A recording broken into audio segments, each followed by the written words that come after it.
Chargachh এনাবিয়া degree কলেজের শিক্ষার্থীবৃন্দ, corona সংকটের কারণে আমরা অনলাইনে ক্লাস শুরু করেছি।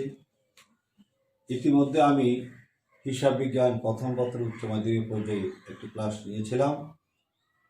আজকে থেকে হিসাব বিজ্ঞান দ্বিতীয় পত্রের ক্লাস শুরু করব, কারণ আমরা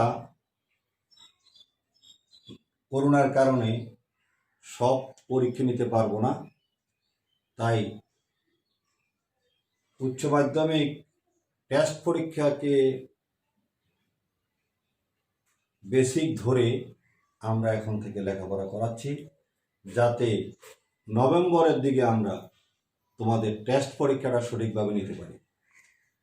আজকে অনলাইন ক্লাস নাম্বার 2, হিসাব বিজ্ঞান দ্বিতীয় পত্র। আলোচক আমি মোহাম্মদ ইউসুফ নবী, সহকারী অধ্যাপক। আজকের আলোচ্য বিষয় হিসাব বিজ্ঞান দ্বিতীয় পত্রের যৌথ মূলধনী কোম্পানির মূলধন। এটি জানতে হলে শেয়ার কি এটা তোমাদেরকে জানতে হবে। কোম্পানির অনুমোদিত মূলধনকে কতগুলো ক্ষুদ্র ক্ষুদ্র অংশে বিভক্ত করা হয়, তাদের প্রত্যেকটিকে এক একটি শেয়ার বলে। শেয়ারের পূর্ণমূল্য আদায় হলে কোম্পানির বোর্ড মিটিংয়ের মাধ্যমে শেয়ারকে স্টকের পরিণত বা রূপান্তর করা যায়। বাংলাদেশে শেয়ার বাজার আছে দুইটি, একটি ঢাকা স্টক এক্সচেঞ্জ বা ডিএসই এবং অপরটি চট্টগ্রাম বা চিটাগং স্টক এক্সচেঞ্জ বা সিএসই। তবে প্রতিটি বিভাগ, জেলা ও উপজেলা পর্যায়ে শেয়ার বা ডিবেঞ্চার ক্রয় বিক্রয়ের জন্য ব্রোকার হাউস আছে, সেখানেও লেনদেন করা যায়। এই শেয়ার বা ডিবেঞ্চার ক্রয় বিক্রয়ের জাবেদা যখন কোনো পার্টি শেয়ার ক্রয় করে আর কোম্পানি যখন ইস্যু করে, তখন জাবেদা হলো সম্পত্তির বিপরীতে যদি শেয়ার ইস্যু করা হয়, যেই সম্পত্তিটা অর্জিত হলো প্রতিষ্ঠানের সেটা হবে ডেবিট। ভূমি হতে পারে, জমি হতে পারে, দালান হতে পারে, এগুলোর বিনিময়ে শেয়ার দেওয়া হয়, শেয়ার মূলধন হবে ক্রেডিট। তোমাদেরকে জানতে হবে মূলধন সবসময় ক্রেডিট হয়, এটা প্রতিষ্ঠানের জন্য দায় বা লাইবিলিটিস। অনেক সময় শেয়ার বাড়তি মূল্যে বা অধিক মূল্যে বিক্রি করা হয়, তখন প্রিমিয়াম বা অধিহার শব্দটা লিখে ওই মূল্যটা বসাতে হবে। সেকেন্ড জাবেদা হলো শেয়ারের যখন দরখাস্ত গ্রহণ করা হয় বা জনগণের কাছে শেয়ার বিক্রির জন্য প্রস্তাব দেওয়ার পরে জনগণ যখন টাকা ব্যাংকে জমা দেয়, জাবেদা হলো ব্যাংক হিসাব ডেবিট, কারণ ব্যাংকের মাধ্যমে টাকা আসে। শেয়ার আবেদন ক্রেডিট। দ্বিতীয়ত সেই টাকাটা ব্যাংক কোম্পানির ফান্ডে ট্রান্সফার করে, তখন জাবেদা হলো শেয়ার আবেদন হিসাব ডেবিট, সম্পূর্ণ টাকা। শেয়ার অবহার বা বাটা ডেবিট, যদি অবহারে শেয়ার বিক্রি করা হয়। অবহার মানে প্রতিষ্ঠানের চাহিদা কম থাকলে বা বাজারের বিক্রয় মূল্য কম হলে যেই মূল্যটা কম হবে তাকে অবহার বা বাটা বলে, সেটা প্রতিষ্ঠানের জন্য ক্ষতি, তাই ডেবিট। আর মূলধন অলওয়েজ ক্রেডিট, যদি শেয়ারের চাহিদা বেশি থাকে, অধিহারে শেয়ার বিক্রি করা হয়, তখন অধিহার হবে ক্রেডিট। আর কখনো যদি দরখাস্তকারী বেশি হয়, সেই দরখাস্তের টাকা যদি ফেরত দিতে হয় প্রতিষ্ঠানকে, আবার টাকা চলে যায় বলে, তখন ব্যাংক হবে ক্রেডিট। মূল জাবেদা হলো 1, 2, 3, এই তিনটি হলো শেয়ার ইস্যুর মূল জাবেদা। এরপর অতিরিক্ত জাবেদায় আসো, শেয়ার যারা কেনাবেচা করে দেয় বা ক্রয় বিক্রয় করে দেয় বা দালালি করে, তাদেরকে অবলেখক বলে। যারা শেয়ার বাজারে ব্রোকারি করে তাদেরকে কিছু পারিশ্রমিক দিতে হয়, সেটা শেয়ারের আকারে হোক, টাকার অঙ্কে হোক, অথবা অন্য কোনোভাবে হোক। তো তাদেরকে কোনো পরিশোধ করলে দায় গ্রাহকের কমিশন বা অবলেখকের কমিশন বা দস্তুরি ডেবিট। টাকা পরিশোধ করলে ব্যাংকের মাধ্যমে লেনদেন হয়, তাই ব্যাংক ক্রেডিট।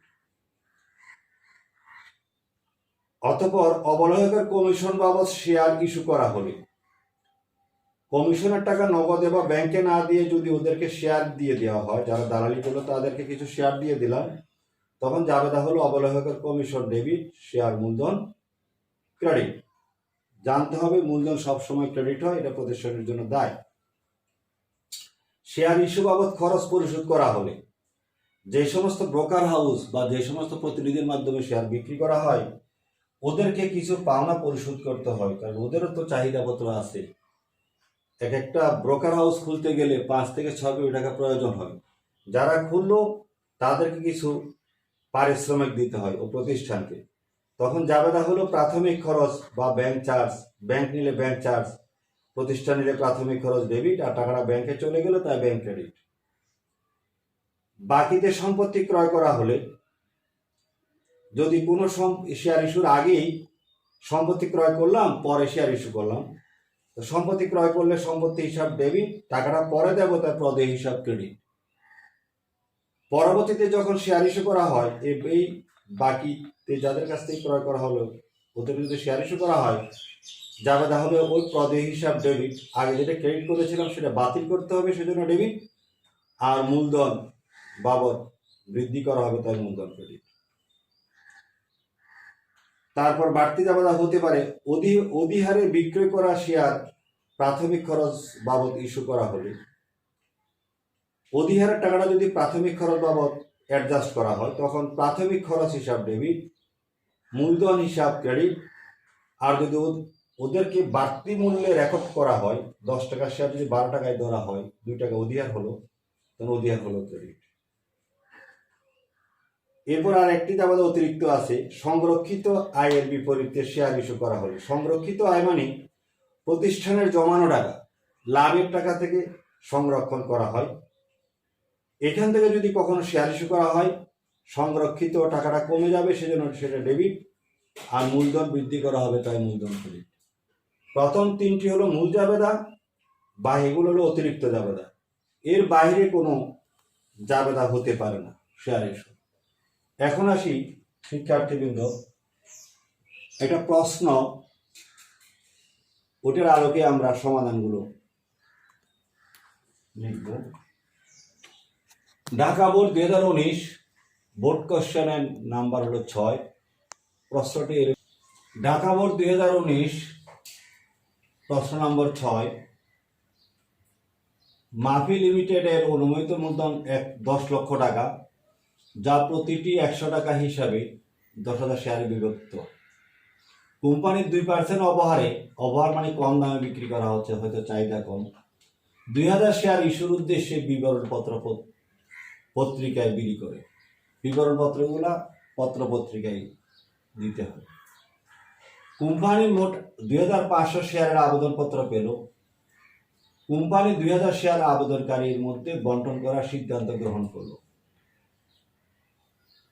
ক, প্রতি শেয়ার অবহারের পরিমাণ ও মোট অলিক সম্পদের পরিমাণ নির্ণয় করো।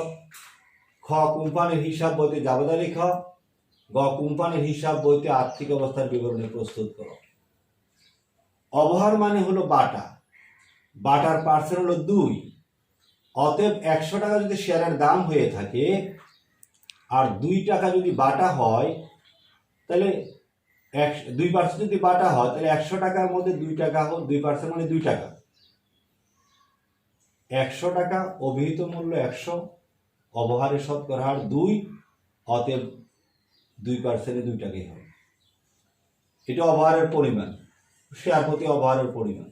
সেকেন্ড হলো মূল অলিক সম্পদ, যা চোখে দেখা দেয় না, হাতে ধরা দেয় না, তাকে অলিক সম্পদ বলে। শেয়ার অবহার একটা অলিক সম্পদ। অলিক সম্পদ এখানে শেয়ার অবহারে আছে। অতএব শেয়ারের সংখ্যা 2000 আমরা বিক্রি করতেছি আর 2 টাকা করে ওই দাম, অতএব অলিক সম্পদের পরিমাণ হলো 4000 টাকা। সেকেন্ড করতে বসে জাবেদা। জাবেদাটা আমি বোর্ডে লিখে দিচ্ছি। প্রথম যখন শেয়ার বিক্রি করা হয় আমাদের এখানে দরখাস্তর জাবেদা হলো ব্যাংক ডেবিট, শেয়ার আবেদন ক্রেডিট।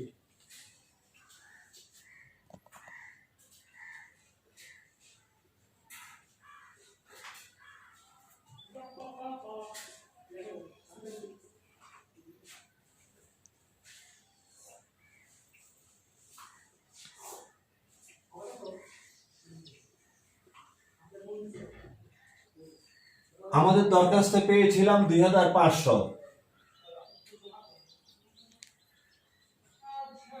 দাম হলো 100 টাকা দাম ছিল, 2 টাকা হবার চলে গেছে, তাহলে আমরা গ্রহণ করব, গেলে আমরা গ্রহণ করব 98 টাকা করে।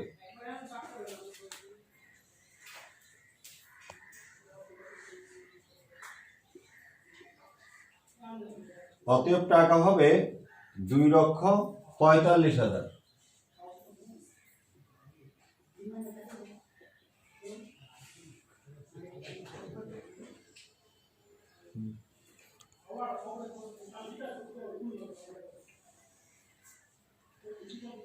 অতঃপর তার পরবর্তী যাবে তা হলো শেয়ার ইস্যু করার জন্য।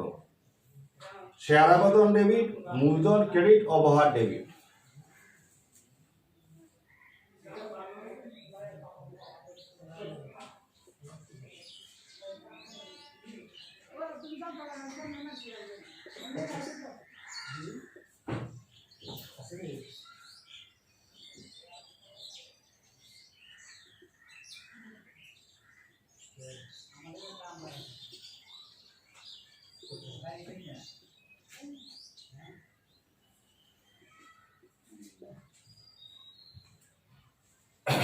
অবহার হলো যতগুলো শেয়ার বিক্রি করলাম অতগুলো শেয়ারের 2 টাকা করে, কারণ আমরা উপরে লিখে রাখছি অবহার 4,000 টাকা।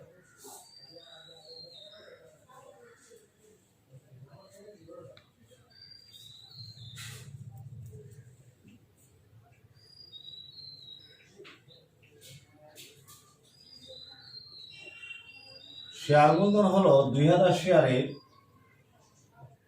100 টাকা মোট দাম।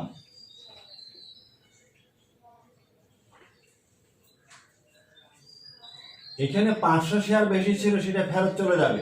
এখানে 2,500 দরখাস্ত পাওয়া গেল, 2000 শেয়ার বিক্রি করব, 500 শেয়ারের টাকা আমরা রাখতে পারবো না। এটা কিছু না বললেও এটা নিয়ম, ফেরত দিতে হবে ওদের টাকা। টাকা আসলে ব্যাংক ডেবিট আর ফেরত গেলে ব্যাংক ক্রেডিট।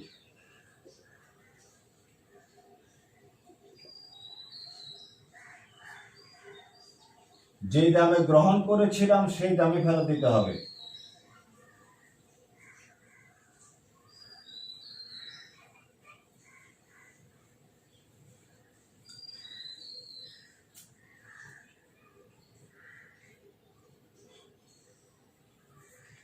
এই দাবাটা হয়ে গেল। প্রথমে শেয়ারটা গ্রহণ করা হলো, পরে সেটা কোম্পানির ফান্ডে ট্রান্সফার করা হলো, বাড়তিটা ফেরত দিয়ে দেওয়া হলো।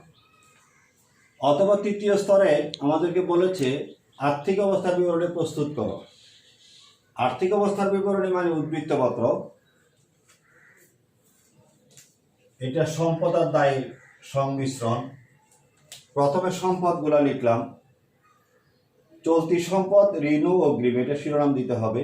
ব্যাংকে জমার পরিমাণ, টাকা পেয়েছিলাম 2,45,000, সেখান থেকে ফেরত চলে গেল 49,000, আর বাকিটা আমাদের থাকবে 1,96,000। অসমন্বিত ব্যয় বলতে আমরা অবহারকে বুঝি, বা অলিক সম্পত্তিও লেখা যায় এখানে। অলিক সম্পত্তির পরিমাণ আমরা লিখে রাখছিলাম 4,000 টাকা, অতএব যোগ করা হয়ে গেল মোট 2 লক্ষ টাকা। এক সম্পদ পাশ শেষ। অতঃপর দায়ের পাশ লিখবো আমরা শেয়ার মালিকানা শর্ত দায় সমূহ লিখি। অনুমোদিত মূলধন বা শেয়ার মূলধন। অনুমোদিত শেয়ার মূলধন হলো 100 টাকা হারে 10,000 শেয়ার। এটার ধাপগুলো লিখতে হয়। অনুমোদিত মানে সরকারের কাছ থেকে যা আমরা অনুমতি নিয়েছিলাম, 10 লক্ষ টাকা মূলধন, 100 টাকা হারে 10,000 শেয়ার। এই যে 100 টাকা হারে 10,000 শেয়ার, ওই 10 লক্ষ টাকা, এটা লিখে ক্লোজ করে দিলাম। এটার কাজই এইটুকুই। অতঃপর বাজারে যা বিক্রি করা হলো বা ইস্যু করা হলো বা টাকা চাওয়া হলো বা আদায় করা হলো, বাজারে ছাড়লে শেয়ার ইস্যুকৃত মূলধন হয়, জনগণ ক্রয় করলে বিলিখিত হয়। যত টাকা চাওয়া হয়, তলব করা হয়, তাকে তলবকৃত মূলধন বলে। যেটা পাওয়া যায় সেটা আদায়কৃত মূলধন। এই শিরোনামটা দিয়ে যতগুলো বিক্রি করা হলো সত্যিকার অর্থে সেগুলো আমরা লিখলাম। এখানে বিক্রি করছে 2,000 শেয়ার, এখানেও বলা আছে 2,000 শেয়ার। এই 2,000 শেয়ারের দাম আমরা দিয়ে দিলাম 100 টাকা করে, অঙ্ক শেষ। এই হলো আর্থিক অবস্থার বিবরণী। তো প্রিয় শিক্ষার্থীবৃন্দ, যৌথ মূলধন কোম্পানির মূলধন তথা শেয়ার ইস্যু সবগুলো অঙ্কের ধরন একই রকম। পরীক্ষাতে যা চাইতে পারে, কিছু প্রতি বা মূল্য চাইতে পারে, আর আর্থিক অবস্থার বিবরণী। অনেক অঙ্কে এর বাড়তিতে একটা আইটেম চাইতে পারে, ব্যাংক হিসাব বা নগদান বহি। সেটা শুধু ব্যাংকের টাকা কত জমলো সেটা একটু দেখাই দিতে হবে, খতিয়ানটা। তো তোমরা এটা বাসায় চর্চা করবে। আগামী সপ্তাহে শনিবার আবার পুনরায় তোমাদের অনলাইন ক্লাস 3 নম্বর হবে। আজকে 2 নম্বর ক্লাস বললাম। তোমরা সবাই নিরাপদে থাকো, ভালো থাকো। আল্লাহ হাফেজ।